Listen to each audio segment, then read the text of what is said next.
ready to get your fix? Are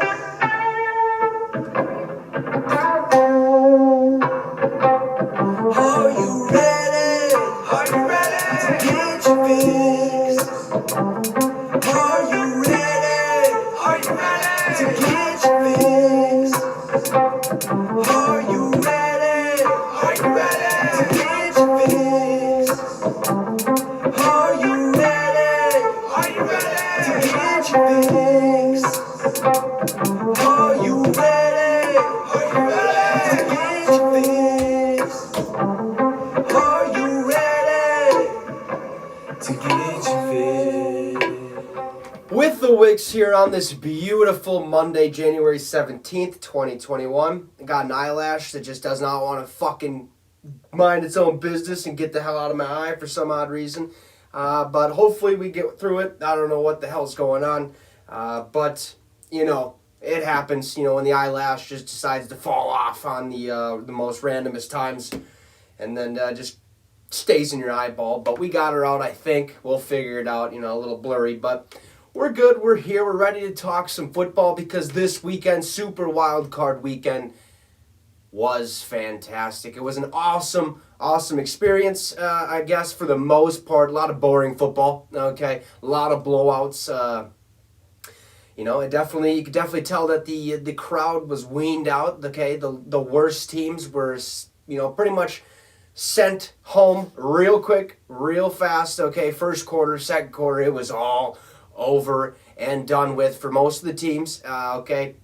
And, the other teams, you just knew that it was probably their time to shine, probably their time to move forward into the divisional round in which we played next weekend. There's 4 games, 2 Saturday and 2 on Sunday, but we got to dive into basically every single game that has been played up to this point. There's 1 game tonight, the Cardinals versus the Rams. We'll talk about that later with the Manning cast having its final episode or final cast of the season. So that's going to be awesome to kind of talk about that a little bit.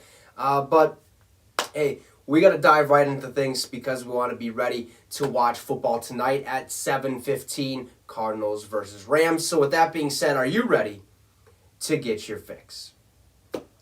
So we had a pretty good playoff bracket to start wild card or super wild card weekend. Thought there were going to be some closer games. I even brought up all the spreads saying, hey, this is too much. This is too much, too little. We got to fix this a little bit. Well,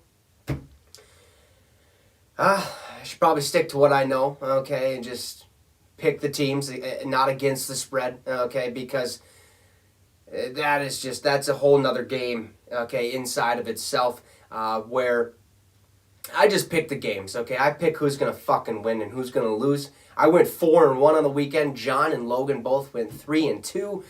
We all three have the Arizona Cardinals tonight, but we got to dive into things right away. The Bengals, the Raiders, okay? That game took place on Saturday at 3:30. This was one of the closer games of the weekend. The Cincinnati Bengals, they ended up beating the Raiders, okay, 26-19. Kind of seen this coming. An interim head coach, the Raiders organization was dealing with a whole bunch of nonsense this entire season. John Gruden gets fired. Henry Ruggs has his incident. Damon Arnett has his incident. And the IRS and all this stuff is involved with the Raiders organization. Who the hell knows what's going to happen with the Raiders moving forward other than being an NFL franchise, obviously. But the Bengals were on a roll, okay? They rested every single one of their players or every single one of their starting superstars week 18. So Jamar Chase, Joe Burrow, and all those people did not play week 18. So that they were poised and ready to be 100% for their Saturday matchup in the wild card round against the Raiders. And they were set up brilliantly, beating the Raiders 26-19. Now, this game at first kind of seemed like it might be a battle, okay? It might be something that we got to kind of keep our eye on. Halftime score was 20-13. Raiders have a chance, 1-possession ball game. Are they going to capitalize? Turns out that Cincinnati Bengals defense held on as long as they could, as long as they, until the game ended. The Bengals offense, though, was a big, big part in why they won that game. Joe Burrow, Jamar Chase, I mean, they are unstoppable at times. I mean, just absolutely ridiculous football out of those two, Joe Burrow and Jamar Chase. Joe Burrow actually ended with 244 yards passing, 2 touchdowns on the day. Jamar Chase, 9 catches, 116 yards. He didn't get a touchdown, but CJ Uzama ended up getting a touchdown for them, 64 yards and a tutty. Joe Mixon, he did okay. Not the greatest, only had 48 yards on the ground rushing with 17 attempts. Really didn't do all that well, but hey, you got to give it to the Bengals. Their offense came ready to play wild card playoff football, moving them into the divisional round. Congratulations to the Bengals on getting their first playoff victory in 31 years. 31 years it's been since they got to win a playoff game, and hey, no text has ever been sent out that said the Bengals won a playoff game until Saturday actually hit, and they ended up getting a dub down there in Cincy, or over there in Cincy, not down there. I mean, they were kind of fucking a straight shot next to Minnesota, basically, in Ohio over there, right after, Wisconsin and Michigan. So, good for the Bengals, honestly. Would have never seen this coming at the beginning of the season. I thought the Vikings were going to take the Bengals apart pretty easily, and that did not happen. Okay, the Bengals ended up getting a dub. They're a really close game. The Bengals' entire season just went their way. They were poised and ready for a playoff run, and we didn't even see it coming. They obviously did. A team that has historically never been that good is now finally on the cusp of being something great potentially for the next couple of years to come with Joe Burrow and Jamar Chase, who actually played together at LSU. So that chemistry that they have built there, that defense that they have built there, I mean, they are poised for a good run for the next 5 years, at least in my opinion, maybe 3 years. But who knows, right? Because we could see an NFL team go next year, or an NFL team that is in the playoffs this year, go to next year, and then they completely fall apart. They just fall off the face of the earth. And, like the Cleveland Browns. Okay, they made the playoffs last year. They beat the Pittsburgh Steelers in the wild card round, move on, end up losing, okay, I believe to the Chiefs. Their season's over.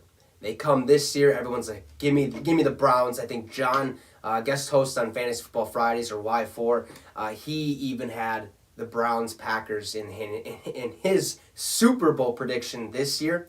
So did Logan. I believe he had the Browns and the Packers. I did not, okay, because I didn't buy into the Browns. They have too much firepower. They don't know where to go. Baker Mayfield's not on the same page with any of his receivers.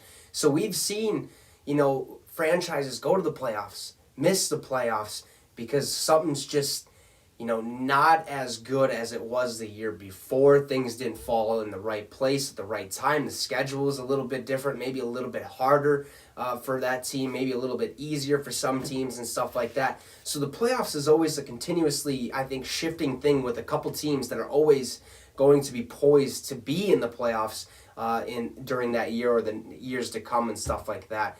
But the Raiders fought hard. The Raiders really gave it their all. Thought they might have a chance at winning this ball game. I ended up picking the Raiders to win this game. So did John and so did Logan. We were all wrong. Look, they've overcome so much this year. Absolutely ridiculous amount of nonsense has transpired for their organization, and they made the playoffs. I mean, who would have thought, after the whole John Gruden situation, all the situations that kind of happened over there, that team, the Las Vegas Raiders, would make the playoffs. I mean, Derek Carr deserves a lot of credit, and he doesn't get enough credit at all. This dude absolutely balled out this year. He had 310 yards in this game, a touchdown and an interception. But total for the entire year, Derek Carr had 4,800 passing yards, 23 touchdowns, and 14 interceptions. Absolutely phenomenal season from Derek Carr, who might be on his way out of the Raiders organization. Hopefully they keep him, because I think he is honestly one of the sole reasons why the Raiders had as much success as they did this season. It just sucks that it had to end that way. But Bengals, man, they're rolling. They're ready to make an even deeper playoff run.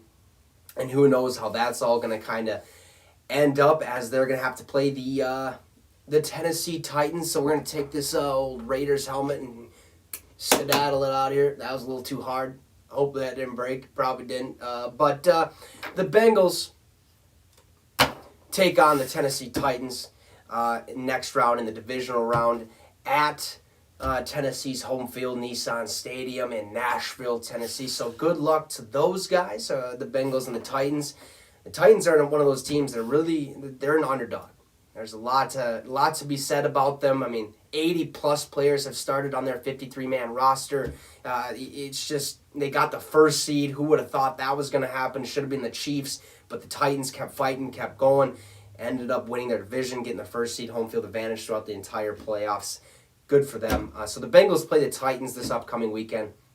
And now it's time to talk about the Bills and the Patriots game, 7:15, a Saturday night game.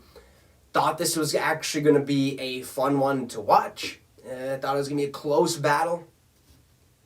It wasn't, okay? The Patriots got beat by 30. Poor old Mac Jones and Billy Belichick could not get the job done, and the Bills own the title of Bill, okay, basically. The Bill Belichick, not no more, it's the fucking Bills. 47-17 was the final score. Buffalo came out on top with an absolutely dominating performance by Josh Allen and that offense. That Bills offense revolves around the passing attack, and boy, oh boy, did they hammer that? Because listen to this.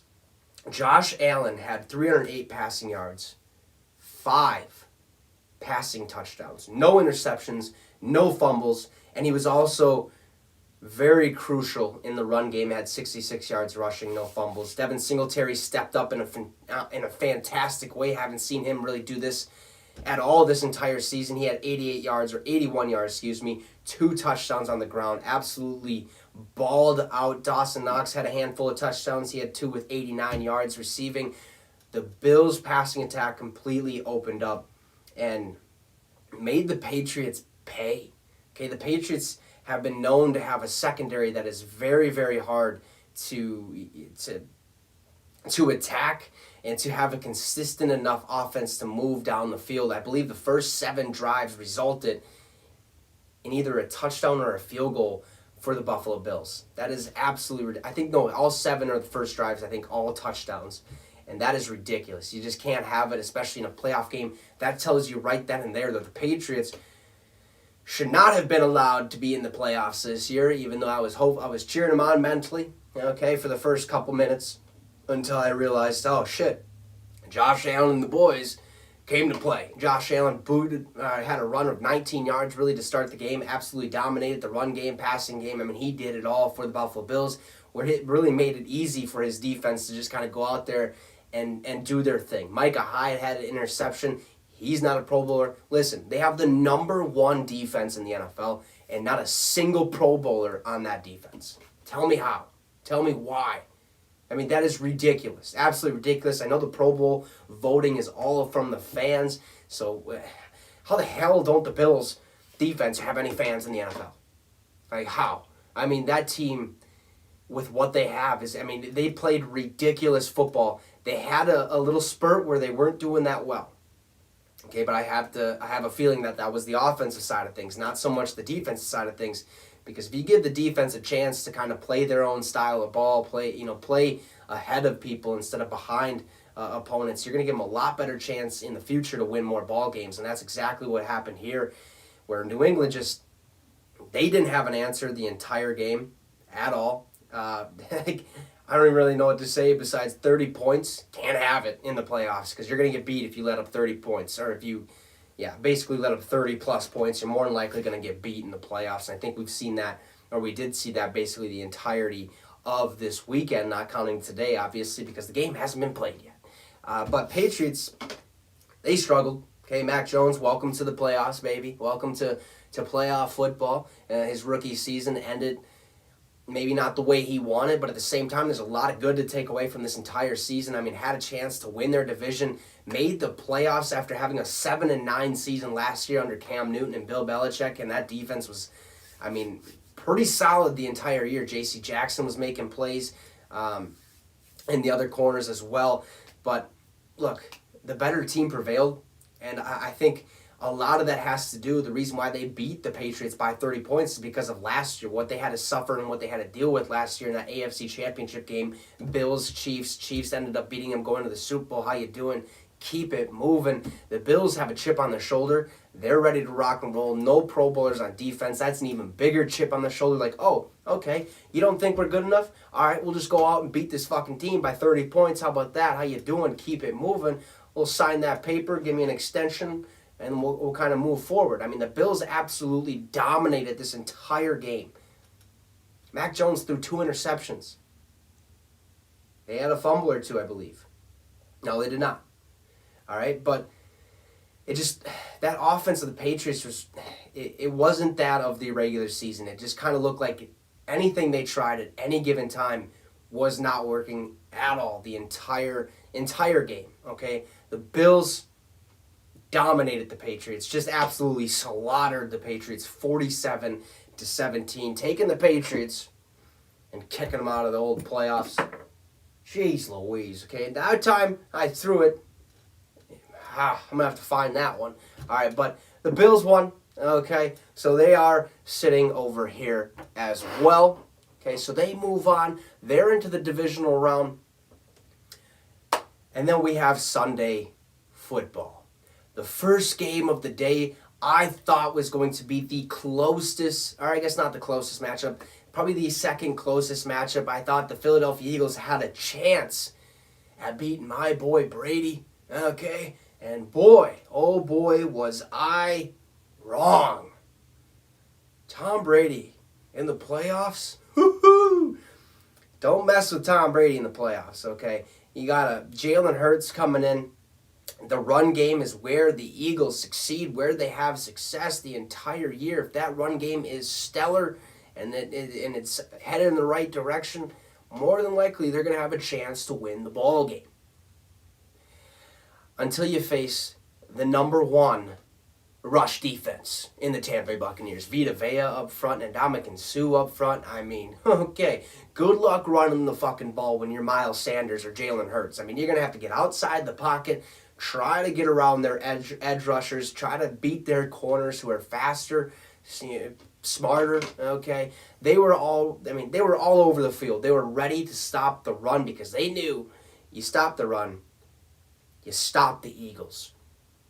Because Jalen Reagor, first-round pick a year ago before Justin Jefferson, has been absolute dog shit this entire season. So glad we did not draft him. You guys want to take a gander at his receiving yards this year? I'll give you a little stat right here. Okay, Jalen Reagor this entire season. Now, let's get past his, kick return and punt return stats because that seems like that's the only place he's good at. Okay, he's terrible at receiver. Let's look at this right here. Jeez Louise.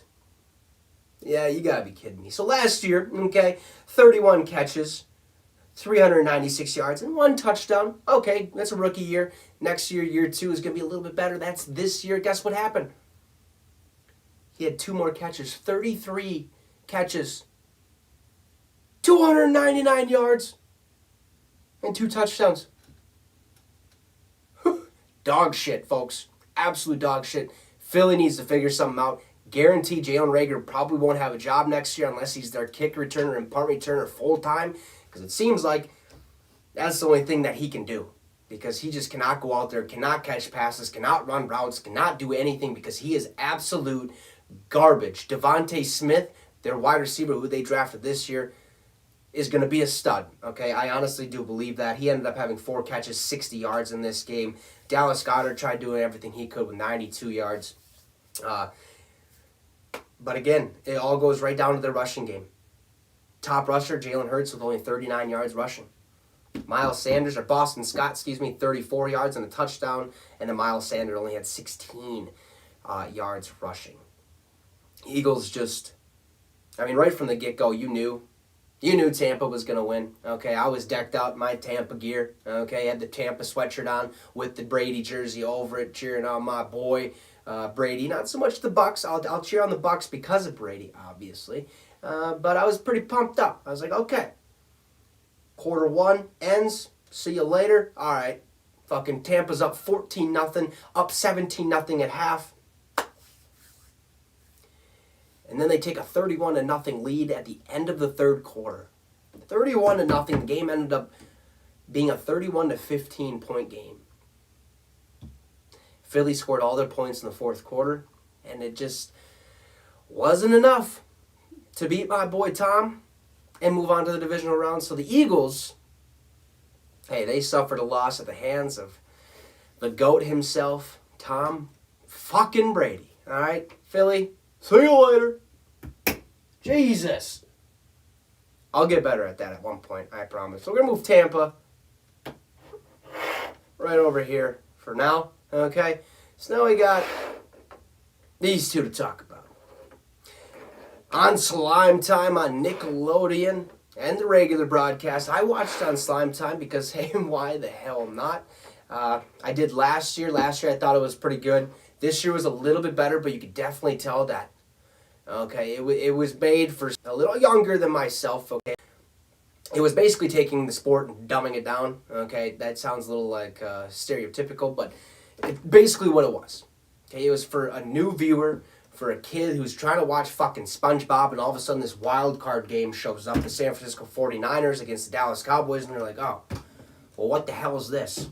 I don't want to, where's SquarePants? I want to watch some SpongeBob. I think they did a good job. I think they really did a good job with all the slime, the graphics that were popping up. I mean, the big old slime monster, and stuff like that. I thought that was awesome. They had the slime zone where every time a touchdown or a field goal was kicked, fucking these slime cannons shot out. And then the announcer was like, oh, look at that. It was just too much of that for me. I ended up watching the whole thing because... why the hell not? All right, I was already there. I did have the other channel on recall, okay, but it is what it is. I stayed with it. I stuck with it, and it was a game. It was a good game. Honest to God, what the hell are you saying over there? What is SquarePants? Okay, well, SpongeBob SquarePants, he's a sponge, he lives in the sea, he lives in a pineapple under the sea, there you go, next to his best friend Patrick, okay, or excuse me, next to his sort of co-worker, okay, Squidward, he lives in this big fucking ceramic little thing, and then you got Patrick living in a rock, okay, Patrick, SpongeBob, best friends, hate to be Squidward, he gets annoyed, stuff like that. But SpongeBob, he was there, he was in the field goal post, giving those smirks, like, and then when the field goal went in, he's like, and stuff like that. It was awesome. But Nickelodeon did a fantastic job. And so did the Niners. The Niners ended up playing the Dallas Cowboys, getting the dub 23-17. Dallas actually had a chance to win this ball game. Looked like it was Niners all the way. How you doing? Keep it moving. Should have won, or should easily have got the dub, but they gave Dallas a chance down in Jerry's World, or whatever the hell you want to call it, down there in AT&T Stadium. Folks, way back when, I told you guys, the Dallas Cowboys are not America's team. They are the entertainment team. And I say that because they're all talk and no fucking bite. They should be something great, and they're really not. Oh, we're winning ball games. We have these superstars. We have Dak Prescott, Ezekiel Elliott, CeeDee Lamb, Amari Cooper, our defense, DeMarcus Lawrence, Randy Gregory, Micah Parsons, Trevon Diggs. You want me to keep going? You have the superstars. You have the poised superstars to go and win yourself a championship. And what do you do? What do you do, huh? You go to the playoffs thinking you're going to win.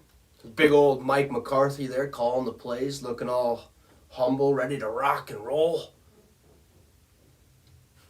shit the fucking bed. Even Nash is like, just tell him, goddammit. You shit the bed. All talk, no bite. You think you're going to be good one time, the next second, you're not. Dallas Cowboys, if I'm correct, have made 3 playoff appearances. Or hold on, I wish I could find that stat real quick. It was a brutal stat for the Dallas Cowboys. Let's see if I can quickly find it. If my phone wants to load. I mean, geez Louise, we got to fix the fucking internet around this place, okay? I mean, it is just terrible. Only get 1 bar half the time. Shit's fucking taking forever to load. Don't know why that's the case. But right here. Most playoff wins over the last 25 seasons, the Dallas Cowboys have 3. Tied for 25th in the NFL. The teams behind them, the Washington football team with 2, the Bengals, the Browns with 1, and the Lions with 0 in the last 25 seasons. What a joke. What an absolute joke. America's team, my ass. I mean, if you were America's team, you'd win every fucking year. You'd go to the playoffs every fucking year. You'd have a chance at winning a Super Bowl every time. Doesn't happen. Because you're all talk, you're no bite, you're the entertainment team. You're something cool to watch. Until it comes crashing down and you're like, oh yeah, that's right, they stink. They're not clutch in the big moments. At all. Doesn't matter who the head coach is, doesn't matter who the superstars are. They're just not clutch in the big moments. And that is exactly why San Fran ended up winning this game. Although, okay, I think something needs to be changed with the spotting of a ball at a crucial point in games. Because there was, I believe, 10 seconds left in the game. Dak Prescott, or 14 seconds, Dak Prescott ends up having a run of, I think it was 20 or so yards or something like that, slides down, instantly stands up, time's ticking down, there's like 6 seconds at this time. The time's ticking down, Dak sets the ball, the line gets set, everyone gets set, the ref says, hold on 1 fucking second. Take the ball, we're going to move it right there. Oh, maybe right there. Okay, you guys ready? And by the time he did that, Dak didn't have enough chance, or didn't have enough time. There was like 1 second, hit 0 before he could even get a snap off. The ref said, that's the end of the ball game. And the Cowboys lost. So I do think something needs to be changed there where in a crucial moment like that, I understand why the ref has to set the ball because then it's, legal, okay, and it's fair. But when there's 6 seconds or less than 10 seconds and it's ticking down, Dak knows exactly where he went down. Okay, he knows exactly where he slid. Maybe it was a yard too forward. Who gives a shit? All he's going to do is spike the ball and he's going to get one more chance to go for the end zone. It's going to have to be a 25-yard Hail Mary or something like that. Chances of actually completing that pass and actually, scoring a touchdown is slim to none, right? It's going to be a lot tougher to do that. Give him that opportunity. Let him fucking spot the ball. Don't go fucking body check the dude, move the ball back twice, and then you don't give him a chance. This is the fucking NFL playoffs. Something needs to happen. The ref, I don't know what the fuck happened there, but, even at one point I stood up and was like, get the fuck out of the way. I was like, move, get out of there. Like, just let him spike the ball. I want to see what the hell happens. Because if he does spike the ball, throws a Hail Mary, it's a touchdown, fucking the crowd goes wild, everyone goes wild, including myself. I think that would be an electrifying moment. That'd be an awesome moment. But that wasn't the case. The ref fucked him over, okay, but the rule does say the ref has to spot the ball. So, maybe Dak has to be better. Quick look for the ref. Hey, put this down, like right there. Please hurry up. Let's go. Move. Get the fuck out of town. All right, so spike the ball. But that wasn't the case. And that made the Dallas Cowboys lose their ball game 23-17. Hey, but congratulations to Dak Prescott, who really didn't look all that stellar, getting the Nickelodeon valuable player. Okay, congrats to him. I thought it should have been Debo. Debo absolutely played phenomenal football. 72 rushing yards on 10 attempts and a touchdown. 3 catches for 38 yards. The man can do it all. I mean, just a phenomenal athlete. A lot like Cordell Patterson, but in my eyes, I mean, well, I guess not really better. They're pretty similar. I mean, they're going to go out there and they're going to get what they can and do a good job of doing so. I mean, if Cordero wasn't on the Atlanta Falcons would be absolute. I mean, they'd be terrible, okay? But he helped them a lot. Deebo Samuel helped the 49ers out a lot. And they move on to the playoffs to take on, this is the America's team, the big old star, okay? Watch them, see you fucking later, okay? Deuces entertainment team, all right? The San Francisco 49ers go on to take the number 1 seed at Lambeau, so good luck. I mean, you're coming from a warm spot, taking on the Green Bay fucking Packers down there at Lambeau. So that'll be a very, very interesting matchup, which leads me to the next game, Sunday Night Football. Sunday Night Football. And, I mean, hell of a career, Big Ben. Hell of a fucking career. I'm sorry, George, your Pittsburgh Steelers. I think you even kind of knew that it just wasn't going to go your way. Pittsburgh, although they had me right away, just got absolutely demolished. 42-21, the Kansas City Chiefs took the victory, took the dub. But I'm not going to lie. The first quarter, I was like, God damn, I'm okay. The Steelers came to play. All right, let's go. We got ourselves a good game. This is awesome. Sunday Night Football, playoff game. Playoffs are on the line, sending it to the divisional round. What's going to happen? Get to the second fucking quarter, and the Chiefs fumble the ball. TJ Watt picks it up. Sack leader in the NFL, 22 and a half time. And Michael Strahan takes it 25, 30 yards to the fucking house. How you doing? Keep it moving. I was so pumped. I'm like, the Steelers, they might win this fucking ball game. They have a legitimate chance to win this ball game if their defense continues to play as well as they have been the entire night. Their defense, they need an offense over there in Pittsburgh that can actually move the goddamn ball instead of give it to Najee 100 goddamn times. I think that is one of their weaknesses. Like, Najee's great. I understand he's your running back, he's your number 1 guy. You got to give him the ball as much as you can. But when you give it to him, I mean, it reminds me of the Vikings with Adrian Peterson. Every time Adrian Peterson was in the ball game, you knew he was going to get the ball. Okay, there might be a chance every now and then that Big Ben's going to throw it. But you just know when Najee's out there, if it's third down, second and short, third down, whatever, Najee's getting the ball. And I think that was kind of their downfall, their weakness, and them not letting Big Ben just sling the ball. I think that should have been more utilized in the game. Even though, okay, I guess I mean, he only had 12 rushes. Seemed like a lot more than that. That's on me. Big Ben threw the ball 44 times, so maybe you just need to find a fucking receiver, huh? James Washington, he's okay, but Deontay Johnson's your real guy over there. Chase Claypool acts like he gets hurt, all right? Juju, he came back. He was really in a limited role, had 5 catches, 26 yards.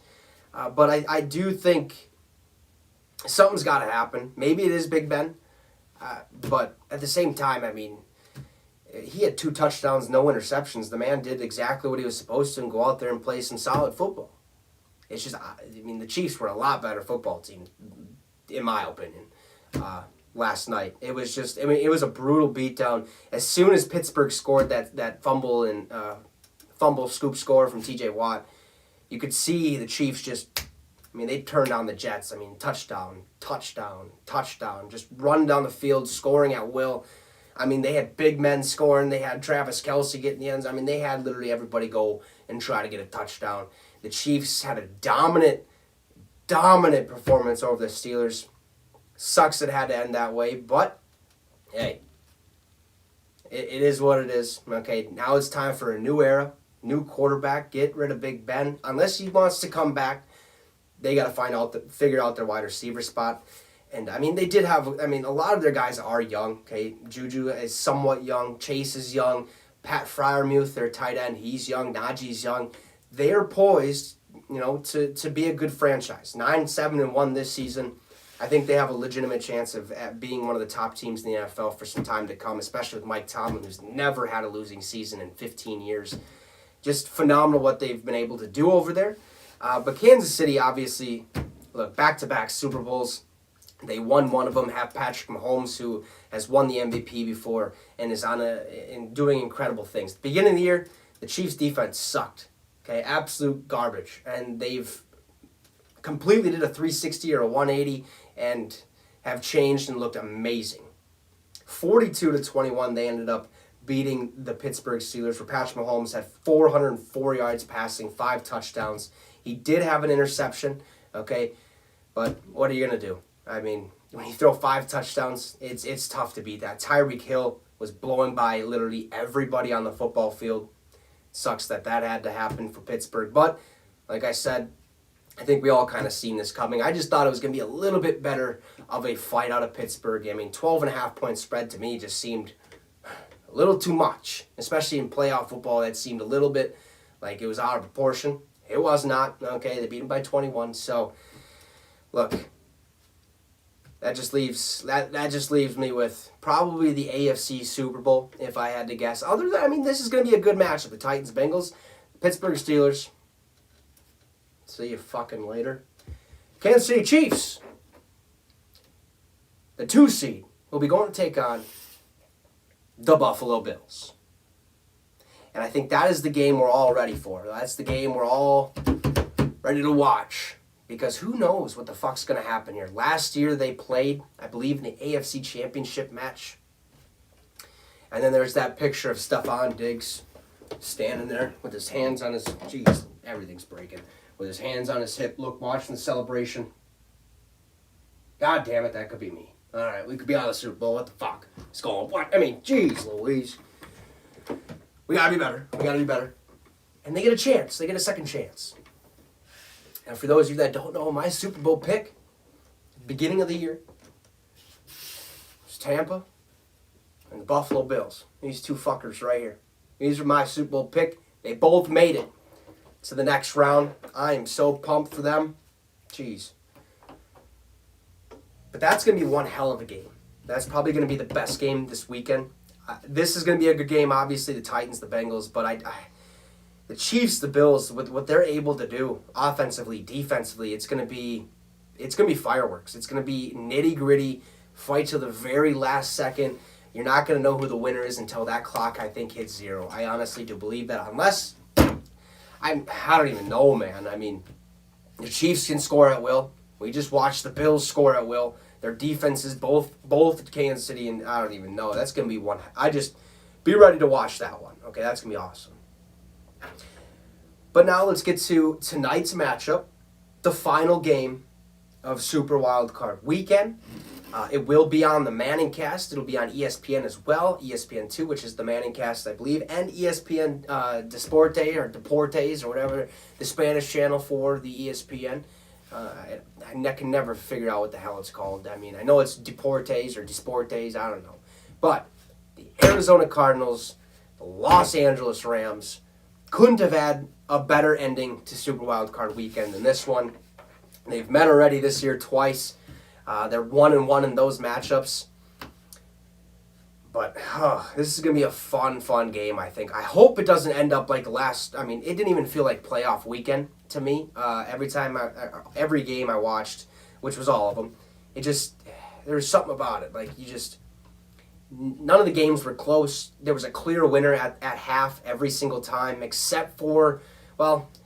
Even at half for the Niners-Cowboys game, it just felt like you knew, okay, the Niners probably going to win until the ending of the game where the Cowboys started to come back and had a chance and stuff like that. But, I mean, you just knew you had a clear-cut winner. Tonight, I hope that's not the same case, and it shouldn't be. But we got a matchup, folks. James Conner for the Cardinals, he's going to be playing. J.J. Watt was activated off IR. He will be playing tonight. Chase Edmonds, I believe, is playing tonight. So the Cardinals are basically at full health other than DeAndre Hopkins, I believe. I haven't seen any report. I think his season's pretty much over. But the Cardinals, look, I picked them to win. John, or Y4, he picked them to win.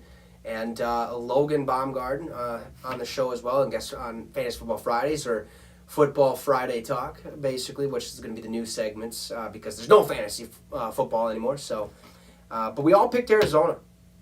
And I think the reason behind that is because Matthew Stafford just has not been looking all that great as of late, right? A couple picks here and there every single game, at least for the past 3-4 weeks, has kind of looked sloppy. But at the same time, if Matthew Stafford does have one of those games that he's had, they could still win because that defense is that good. Aaron Donald, Jalen Ramsey, Von Miller, they can get things done. So, in order for Arizona, I believe, to win this game, Kyler Murray's got to have an unreal game. Zach Ertz has got to play some ball. AJ Green's got to go out there and play some ball, and their defense just has to be on top of things. Slow down the Rams' offense. Slow down Cooper Kupp. Slow down that backfield. Cam Akers is going to be playing, so who knows what his role is going to be. He was really shortened in his role last week. This week could be a lot different, being that it's playoff football. He had a week to kind of get things going, 100%. Let's go full speed instead of, all right, 50%. Keep off the leg a little bit. Don't go too crazy, okay? This is going to be a fun game. I mean, I still got, obviously, I have to stick with Arizona. I'm not going to change my pick or anything, but man, anything can really happen in this ball game. So I'd expect a really good one. Like I said, it is on the Manning Cast at 7:15 here in the next 35 minutes or 30 minutes. So the Manning Cast should be good. They have 3 guests tonight. It's Larry Fitzgerald. Hell yeah! I mean, the Cardinals are playing. Dwayne "The Rock" Johnson. Okay, he's gonna be out there. The big old fucking. Everyone knows who The Rock is, right? Can you smell what The Rock is cooking? He'll be on there. He'll be their second guest. And then their last guest, jeez Louise. I don't understand how I forget any of this. I mean, I looked at it a couple times and I was just blown away. Well, I'm sure you guys have already seen it. I don't know how the hell I'm forgetting it. But it's going to be an electrifying Manning Cast. I think you're going to get a lot of inside. Like I said, if you don't know what the Manning Cast is either, it's basically like a podcast, kind of watching the game. So it's not really you focusing on the game. It's more of you focusing on what Eli and Peyton are saying, where you're kind of getting glimpses of the game, but you're more focused on the conversations that are being had at that time. So if you're into that, go watch that. Otherwise, the regular cast will be on. Look, I don't understand why the fuck this is so hard to find, but all right, I'm just going to give up on it. So just know there's 3 guests, Dwayne "The Rock" Johnson, Larry Fitzgerald, and there's another person. Can't believe I forgot who it was, but hey, that is all we have for the show today. And by the way, the winner of this game plays the Tampa Bay fucking Buccaneers. So it'll be interesting to see what happens tonight. Going to be a good game. Go enjoy the rest of your night. Watch this one. If you don't watch this one, hey, come back tomorrow. We'll dive into it. We'll talk about it and stuff like that. And we'll also be on YouTube and Facebook at 6 p.m. Central Time. Like always. So do me a favor. Hit that subscribe button on YouTube. Like the Facebook page. Whatever you got to do. Enjoy the rest of your night. And you guys just got your fix with the Wicks. Have a great one. We'll see you tomorrow.